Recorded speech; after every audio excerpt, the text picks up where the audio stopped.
আজি আমি নাজানো নেকি যে হিমন্ত বিশ্ব শৰ্মা ডাঙৰীয়া আৰু মহন্ত ঘৰৰ লগত কিমান সুসম্পৰ্ক আছে? আমি গম পোৱা নাই নেকি? আৰু আমি গোটেই খবৰ ৰাখিছো। ভাবিব নালাগে হিমন্ত বিশ্ব শৰ্মা ডাঙৰীয়া যে আমি খবৰ ৰাখা নাই যে ৰাতি ৰাতি শ্যামকানু মহন্তক কোন লগ পাবলৈ যায়। ৰাতি ৰাতি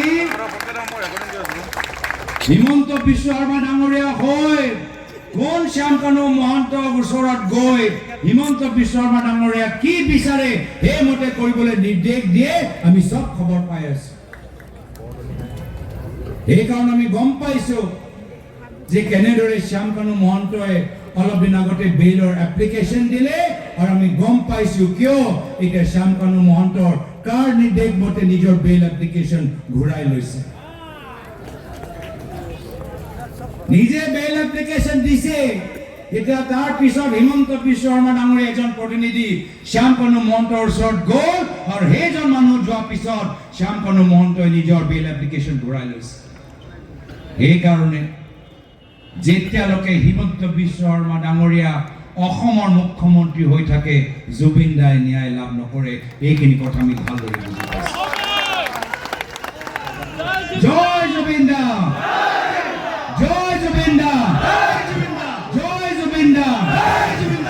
আমি জুবিন দাৰ দৰে কাঞ্চনজঙ্ঘা হৈ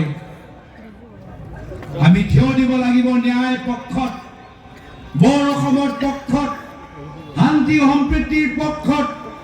আমাৰ এই গুৰুজনৰ এই ভূমি, মহাপুৰুষ শ্ৰীমন্ত শংকৰদেৱৰ পবিত্ৰ ভূমি, মহাপুৰুষ শ্ৰী শ্ৰী মাধৱদেৱৰ পবিত্ৰ ভূমি, আজাদ পীৰৰ পবিত্ৰ ভূমি, চাওলুং চুকাফাৰ পবিত্ৰ ভূমি, লাচিত বৰফুকনৰ পবিত্ৰ ভূমি, শ্বহীদ কামৰামীৰ পবিত্ৰ ভূমি, বীৰ চেলাৰায় পবিত্ৰ ভূমি। আমি এই অসমৰ ভিতৰত আমি বৰ অসম আমি গঢ় দিব বিচাৰো।